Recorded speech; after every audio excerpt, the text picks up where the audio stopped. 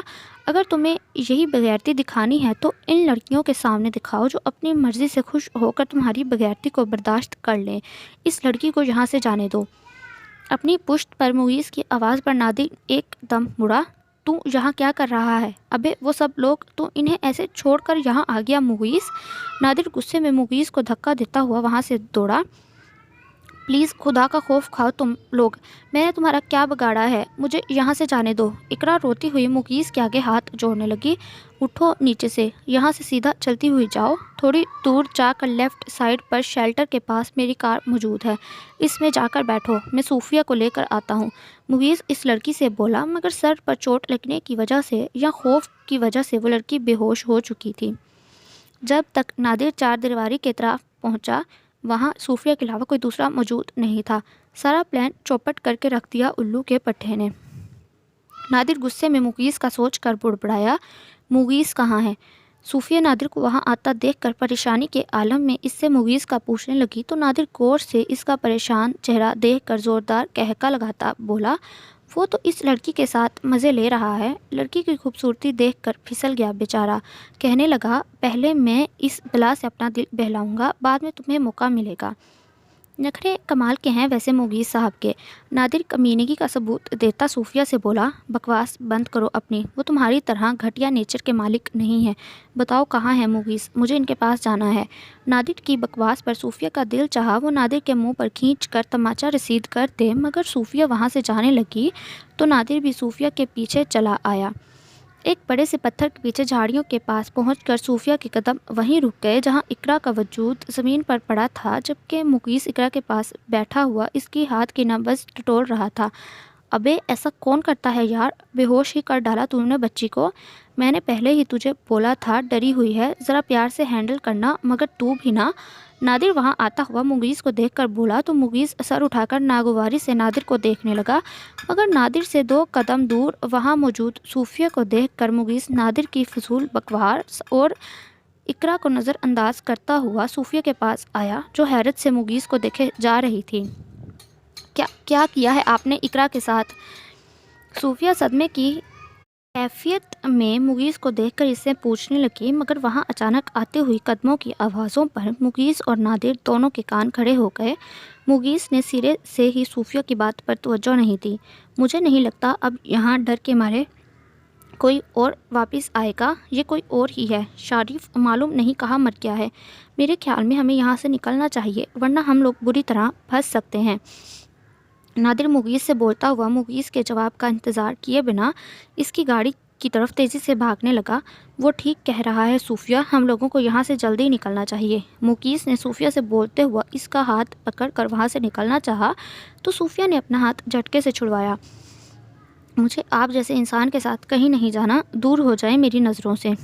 صوفیہ دکھ سے مغیث کو دیکھتے ہوئے بولی، وہ کتنا زیادہ گرا ہوا انسان تھا، اس کی ایسی طبیعت ہو کہ صوفیہ یہ بات تصور میں بھی نہیں سوچ سکتی تھی۔ یہ فضول بحث کا وقت نہیں ہے صوفیہ، یہاں سے نکلو۔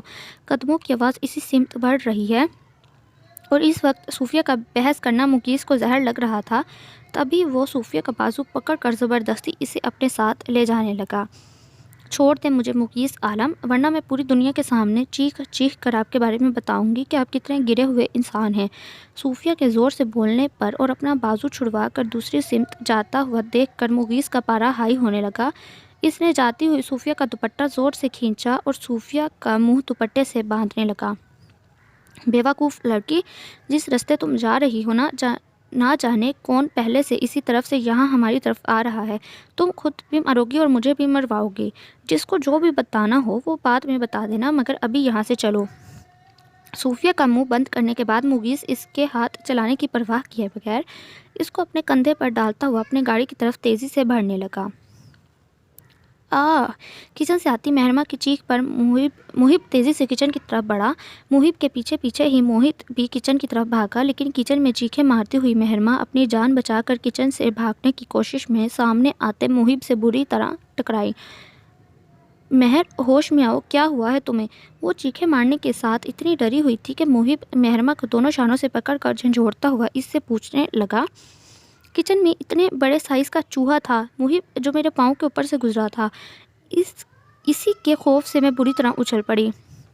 وہ خود بھی میری چیخوں سے کنفیوز ہو گیا اور کچن میں بھاگنے کے بجائے کچن میں ہی گول گول چکر لگانے لگا۔ جب میں نے کچن سے نکلنا چاہا تو کمینہ میرے پاؤں کے نیچے بھی آ گیا۔ اللہ جی، یہ میری قسمت میں کس کس طرح کے عذاب لکھ دیے ہیں عالم ہاؤس میں آ کر، کبھی چوہا کبھی ببر شیر۔ میں تو اب سخت پریشان ہو چکی ہوں۔ ببر شیر غصے کی وجہ سے وہ یقیناً محب کو بول رہی تھی۔ اس وقت اتنی شدید بخلائی ہوئی تھی، سنجیدگی کا کھول خود پر سے اتارے وہ نان اسٹاپ بولے جا رہی تھی۔ محب نے مہرمہ کی ساری کہانی ضبط کر کے سنی۔ اسی وقت اسے صوفیہ کی ٹینشن تھی، اس لیے وہ مہرمہ کو ڈانٹتا ہوا بولا، تمہاری یہ بچکانہ حرکتیں کب ختم ہوگی؟ جابی کتنی ٹینشن میں ہے، گڑیا ابھی تک گھر نہیں پہنچی، اوپر سے تم چیخ چیخ کر میرے سر میں درد کر رہی ہو۔ میں نے تمہیں سمجھایا تھا نا کہ تم اس گھر میں سب سے بڑی بہو کے رتبے پر فائز ہو، خیال ہے تمہیں کچھ؟ محب نے آخری جملہ بولنے کے ساتھ اس کے دوپٹے کی طرف اشارہ کیا جو کندھے پر ٹکا ہوا تھا مگر آدھے سے زیادہ زمین پر جھول رہا تھا۔ محب کے احساس دلانے پر فوراً مہرمہ نے اپنا دوپٹہ درست کیا مگر اسے محب پر سخت قسم کا غصہ آیا جو موہت کے سامنے اسے ڈانٹ رہا تھا۔ بڑی بہو بن کر کون سی بچکانہ حرکت کر دی میں نے؟ کیا یہاں بیٹھی میں گڑیا گڈے کی شادی کروا رہی ہوں جو آپ آ کر باتیں سنانے لگے ہیں مجھے؟ چوہا دیکھ کر ہر نارمل انسان چیختا ہی ہے، میں کیا چوہے کے ساتھ مل کر کچن کے گول گول چکر لگانے لگی تھی؟ مہرمہ خود بھی بگڑے ہوئے تیور کے ساتھ بولی تو محب بالکل خاموش ہو گیا۔ اسے توقع نہیں تھی مہرمہ اس طرح اچانک زبان کھولے گی، وہ بھی موہت کے سامنے۔ محب بھائی ٹھیک ہی تو بول رہے ہیں بھابی، آپ انہیں کیوں ڈانٹ رہے ہیں؟ ٹینشن تو چوہے نے دی ہے نا، اسے کیا ضرورت تھی بھابی کے پاؤں کے اوپر چڑھنے کی؟ اور شکر ہے بھابی آپ نے چوہے کے ساتھ گول گول چکر نہیں لگائے، ورنہ 7 پھیرے ہو جانے تھے۔ پر محب بھائی کے لیے ٹینشن بن جاتی۔ محب بھائی، اگر آپ کو غصہ کرنا ہے تو چوہے پر کریں، مگر ببر شیر بھی اب چوہے کے منہ لگتا بھلا کہاں اچھا لگے گا؟ موہت ماحول میں پیدا ہونے والی تلخی کا اثر ختم کرنے کی غرض سے بولا تو محب کی توپہ کا رخ موہت کی طرف ہو گیا۔ فضول میں بک بک مت کیا کرو موہت، کام کی بات بتاؤ، کیا کہہ رہا تھا مغیث ابھی کال پر؟ اور اتنی دیر سے اس نے اپنا موبائل کیوں آف کیا ہوا تھا؟ گھر میں کیا ٹینشن ہو چکی ہے اسے تو خبر بھی نہیں ہے۔ محب نے مہرمہ کی بدتمیزی کو نظر انداز کر کے موہت سے مغیث کی کال کے بارے میں پوچھا جس کی چند منٹ پہلے موہت کے موبائل پر کال آئی تھی۔ 2 گھنٹے پہلے موہت گھر پہنچ چکا تھا مگر صوفیہ کے لیے اس نے جو بری خبر سنائی تھی اس سے جبران اور محب دونوں ہی پریشان ہو چکے تھے۔ کسی کو بھی ابھی تک معلوم نہیں ہو سکا تھا کہ دونوں وینس کے پیچھے جو کوسٹر آدھے راستے تک ان وینس کے پیچھے چل رہی تھی وہ اچانک کہاں غائب ہو گئی۔ پولیس کوسٹر کی تلاش میں تھی لیکن جن کے پیارے ابھی تک گھر نہیں پہنچے تھے وہ سب ٹینشن میں تھے۔ جبران نے ٹینشن میں سب کو اپنے کمرے سے باہر بھیج دیا جبکہ محب مسلسل یونیورسٹی اور پولیس سے رابطے میں تھا۔ میری تو چوہے جتنی اوقات بھی نہیں ہے جو میں بک بک کروں آپ کے سامنے۔ خیر اچھی خبر یہ ہے کہ صوفی کا معاملہ ہو تو مغیث بھائی لاپرواہ کیسے ہو سکتے ہیں، آپ بھی ریلیکس ہو جائیں۔ انہوں نے یہی بتانے کے لیے کال کی تھی کہ صوفی بالکل ٹھیک ہے اور وہ لا رہے ہیں اسے اپنے ساتھ گھر۔ موہت کے بتانے پر مہرمہ نے شکر ادا کیا جبکہ محب نے بھی سکون کا سانس لیا۔ ساتھ ہی وہ حیرت زدہ ہو کر موہت سے بولا، مطلب مغیث جانتا تھا کہ گڑیا کہاں پر ہے؟ کیا باقی سارے لوگ بھی بحفاظت گھر پہنچ گئے ہیں؟ ایسی کوئی انفارمیشن ابھی مجھے یونیورسٹی والوں نے تو نہیں دی؟ محب الجھتا ہوا موہت سے پوچھنے لگا۔ مغیث بھائی گھر پہنچیں گے تبھی بات مکمل پتہ چلے گی، ابھی تو انہوں نے جو میسج مجھے دیا وہ میں آپ کو بتا دیا اور جابی کو بھی بتا کر آتا ہوں تاکہ وہ بھی ٹینشن فری ہو جائیں۔ موہت بولتا ہوا وہاں سے چلا گیا تو محب دوبارہ مہرمہ کی طرف متوجہ ہوا۔ کیا کر رہی تھی اتنی دیر سے کچن میں؟ کتنے پسینے آ رہے ہیں تمہیں؟ محب مہرمہ کو پسینے میں شرابور حالت میں دیکھ کر نرمی سے پوچھنے لگا۔ اسے احساس ہو چکا تھا اس نے فضول میں ہی مہرمہ کو بچکانے پن کا طعنہ دیا تھا، اب اس نے ساری الٹی سیدھی عادتیں اپنے اندر سے ختم کر لی تھیں۔ آپ نے 2 دن سے آگ لگانے والی کوئی بات نہیں بولی نا، تو اس لیے کچن میں چولہے کے سامنے کھڑی خود کو آگ لگا رہی تھی۔ مہرمہ نے بغیر ادب لحاظ کیے تڑک کر جواب دیا۔ ادب لحاظ کر کے بھی اسے کیا صلہ ملنا تھا؟ محب کو بولتی ہوئی وہ وہاں سے جانے لگی تو محب مہرمہ کی کلائی پکڑتا اس کو اپنی جانب کھینچ کر مضبوط حصار میں لیتے ہوئے مہرمہ کے ہونٹوں پر اپنی محبت کی چاپ چھوڑنے لگا۔ مہرمہ اس کا حصار توڑتی دور ہوئی تو ہمونک بنی ہوئی محب کو دیکھنے لگی۔ وہ محب کو ایسے دیکھ رہی تھی جیسے پوچھنا چاہ رہی ہو کہ یہ آخر کیا تھا۔ غصے اور آگ والا گیم کافی ہو گیا ہم دونوں کے بیچ۔ رات کو جب بیڈ روم میں آنا تو اپنا سارا غصہ باہر ہی تھوک کر آنا۔ محب مہرما کو نرم لہجے میں سمجھاتا ہوا خود وہاں سے چلا گیا۔ غصہ تھوک کر آنا، جیسے غصہ تو ہر وقت میرے سر پر سوار رہتا ہے، خود ڈریگن بنے منہ سے آگ نکلتے ہیں اور مجھے بول رہے ہیں۔ مہرما بڑبڑاتی ہوئی خود بھی وہاں سے چلی گئی۔ تم تو موہت سے کال پر کہہ رہے تھے کہ صوفیہ بالکل ٹھیک ہے، پھر اس طرح اس کو اٹھا کر کیوں لا رہے ہو؟ کیا ہوا ہے اس کو؟ جیسے ہی موگی صوفیہ کو اٹھائے ہال میں داخل ہوا تو ایک ایک کر کے سب اپنے کمرے سے باہر نکلے۔ صوفیہ کو دونوں بازوؤں میں اٹھائے وہ خاموشی سے اس کے کمرے کی طرف بڑھا تو جبران بھی اس کے پیچھے صوفیہ کے کمرے میں آتا ہوا موگیز سے پوچھنے لگا۔ کچھ نہیں ہوا، راستے میں اس کی آنکھ لگ گئی تھی تو میں نے اسے جگایا نہیں، نیند خراب ہوتی اس لیے اٹھا کر لا رہا ہوں۔ موگیز نارمل لہجے میں بولتا ہوا صوفیہ کو آرام سے بیڈ پر لٹانے لگا۔ جبران پریشانی سے صوفیہ کو دیکھنے لگا۔ جبرے کے کمرے میں آتا ہوا محب موگیز کی بات پر حیرت زدہ ہوتا بولا، یہ ایسے کیسے سو رہی ہے؟ اتنی آواز کے باوجود نہیں جاگ رہی؟ کیا تم سچ بول رہے ہو؟ یہ واقعی ٹھیک ہے؟ محب کے پوچھنے پر موگیز نے محب کو دیکھا، پھر کمرے میں داخل ہوتی مہرما کے ساتھ آتے ہی محب کو دیکھ کر بولا، پانی سے بھرا ہوا جگ لے آؤ موہت، تاکہ میں پورا جگ اس کے اوپر انڈیل دیتا ہوں۔ جب یہ جاگ جائے گی تو اسے خود پوچھ لینا سب کے سب کہ یہ ایسے کیوں سو رہی ہے۔ تم تو حد کرتے ہو ایسا عجیب سوال کر کے، جیسے یہ سو نہیں رہی ہو، بلکہ میں نے اسے بے ہوشی کا انجیکشن لگا کر بے ہوش کر کے یہاں لایا ہوں۔ موگیز محب کی بات پر برا مناتا ہوا اسے جواب دینے لگا، جبکہ ڈرنے یا گھبرانے کے بجائے اس نے گھر والوں کے سامنے خود کو بالکل ریلیکس رکھا ہوا تھا۔ سب ابھی بھی صوفیہ کو دیکھ رہے تھے۔ مہرما باقاعدہ صوفیہ کے قریب جا کر اسے غور سے دیکھنے لگی۔ وہ اتنے لوگوں کی موجودگی میں کتنے آرام سے پرسکون نیند سو رہی تھی۔ مہرما کو کافی حیرت ہوئی، مگر بھائی صوفی ملی کہاں آپ کو؟ اور باقی سارے ٹیچرز اور سٹاف، کیا وہ سب بھی اپنے گھر پہنچ گئے؟ ویسے آپ کو معلوم کیسا ہوا صوفیہ گھر پر موجود نہیں؟ اتنی دیر سے آپ تو خود گھر پر موجود نہیں تھے۔ موہت ایک ایک کر کے وہ سارے سوالات موگیز سے پوچھنے لگا جو کمرے میں موجود سارے لوگ جاننا چاہتے تھے۔ ایک آدمی صبح کا گھر سے نکلا ہو، رات کے 1 بجے گھر آیا ہے اور تمہاری تفتیش شروع ہو گئی ہے۔ یہ سب کے سامنے موجود ہے نا صحیح سلامت؟ تو جب یہ صبح جاگے گی پوری کہانی اسی سے سن لینا اور تسلی کر لینا۔ فی الحال میں تو اپنے کمرے میں جا کر آرام کرنا چاہتا ہوں۔ موگیز اب کی بار بگڑے ہوئے موڈ کے ساتھ موہت سے بولا، جو سب ہی نے موگیز سے مزید سوالات کا ارادہ ترک کر دیا۔ ویسے بھی صوفیہ سب کے سامنے موجود تھی۔ موگیز کا ریاکشن بالکل نارمل تھا، یعنی کوئی ٹینشن والی بات نہیں تھی، اس لیے سب ریلیکس ہو گئے۔ جبران سب کو اپنے اپنے کمرے میں جانے کا بول کر خود بھی کمرے میں چلا گیا اور موہت بھی جا چکا تھا۔ کھانا لاؤں موگیز تمہارے لیے؟ مہرما صوفیہ پر سے نظریں ہٹا کر موگیز سے پوچھنے لگی، جو جبران کے جانے کے بعد صوفیہ کی گردن صحیح سے تکیے پر رکھ کر اس پر کنفرٹر ڈال رہا تھا۔ موگیز کے انداز میں صوفیہ کے لیے کتنی کیئر تھی۔ مہرما صوفیہ کی قسمت پر رشک کرنے لگی۔ محب غور سے مہرما کا چہرہ دیکھ رہا تھا، جیسے اس کے اندر تک پڑھنا چاہتا ہو کہ وہ کیا سوچ رہی ہے۔ بلا وجہ اس لڑکی نے اپنے بالوں کو کلر چینج کر لیا، اور ناک میں یہ تار ڈالنے کی کیا ضرورت تھی بھلا؟ نیچرل لک کتنا سوٹ کرتا تھا اس پر۔ ہاں، کھانا میں اپنے کمرے میں ہی کھاؤں گا۔ موگیز مہرما کو جواب دینے سے پہلے صوفیہ کے نئے لک پر تبصرہ کرتا ہوا بولا، یہ دونوں کام صوفیہ نے اس کی غیر موجودگی میں کروائے تھے جب وہ شہر سے باہر تھا۔ ساتھ ہی موگیز صوفیہ کے بالوں کو بینڈ سے نکال کر سائڈ ٹیبل پر رکھ رہا تھا تاکہ صوفیہ کے آرام میں خلل نہ پڑے۔ وہ ہر طرح سے مطمئن ہونے کے بعد اپنے کمرے میں جانا چاہتا تھا، لیکن صوفیہ کے لیے تمہارا اپنائیت بھرا انداز اور تمہاری نظریں بتا رہی ہیں تمہیں یہ لک بری نہیں لگ رہی۔ میں کھانا گرم کر کے تمہارے کمرے میں رکھ دیتی ہوں۔ مہرما مسکراتی ہوئی بولی۔ اس کی مسکراہٹ میں عجیب افسردگی شامل تھی جو محب نے محسوس کی، جبکہ مہرما کی بات پر موگیز مسکرایا۔ بری تو یہ مجھے اس وقت بھی نہیں لگتی تھی جب یہ میرا خون جلایا کرتی تھی۔ کبھی فرصت سے بتاؤں گا یہ کتنا غصہ دلاتی آئی ہے بچپن سے مجھے۔ آنکھیں بند کی ہوئی صوفیہ کا چہرہ دیکھ کر موگیز مہرما کو بتانے لگا۔ وہ دل میں دعا کر رہا تھا کہ صوفیہ کے دل سے اس کے لیے محبت کبھی ختم نہ ہو۔